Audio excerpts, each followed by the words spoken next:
One and welcome to my channel. तो आज हम लोग बीकॉम ऑनर्स के थर्ड सेमेस्टर का आपका कॉर्पोरेट लॉ है उसका दिसंबर 2014 का क्वेश्चन पेपर डिस्कस करने वाले हैं। यहाँ पे पहला क्वेश्चन पूछा गया है, उसमें ए है आपका, the property of the company is property of its member. जो कंपनी की प्रॉपर्टी है क्या वो मेंबर्स की भी प्रॉपर्टी है? आपको इस पर कमेंट करना है और येस एंड नो बताना है एंड उसको डिटेल्स भी लिखनी है।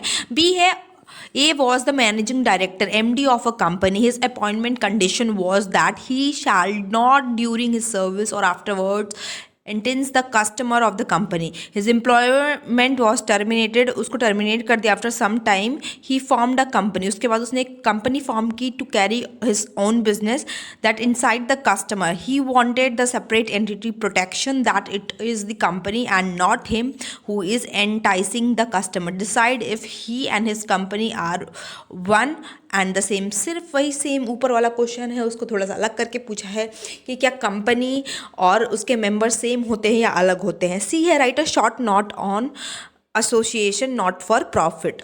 आप ये कर सकते हैं, अगर आपको ऊपर वाला इजी लग रहा है तो या तो आप नीचे का ये ABC पार्ट कर सकते हैं जिसमें पूछा गया है, company is an artificial person created by law with a perpetual succession and a common seal. इस पर आप कमेंट करें। ये बहुत ईजी क्वेश्चन है, 12th में भी आपने ये पढ़ा होगा कि कंपनी क्या है, एक आर्टिफिशियल पर्सन है, कोई हमारी तरह वो रियल ह्यूमन बीइंग नहीं है, वो लॉ के द्वारा क्रिएट होती है, वो परपेचुअल सक्सेशन होता है, मेंबर्स में come members may go but the company will go on for ever.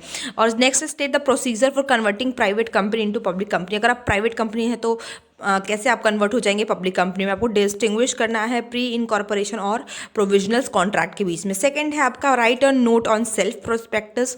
B है, इसमें what do you mean by MOA, that is memorandum of association, discuss is importance, उसके बताना है। सी है, state the legal provision related to payment of dividend. और आप ये भी कर सकते हैं, नीचे वाला है एक्सप्लेन टर्क्वेंट रूल और उसके एक्सेप्शंस बताने हैं। बी में, statutory provision must be complied with before a valid allotment of share can be made.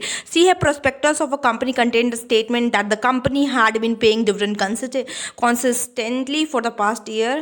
In fact, the company has been suffering losses. तो ये क्वेश्चन आप वीडियो को पॉज करके पढ़ लीजिए। थर्ड में है, ए है आपका, state disqualification for appointment as a director. फिर शॉर्ट नोट लिखना है आपको, नोट लिखना है, quorum of general meeting of a company, who can call extra ordinary general meeting of a company, discuss करना है various provision related to the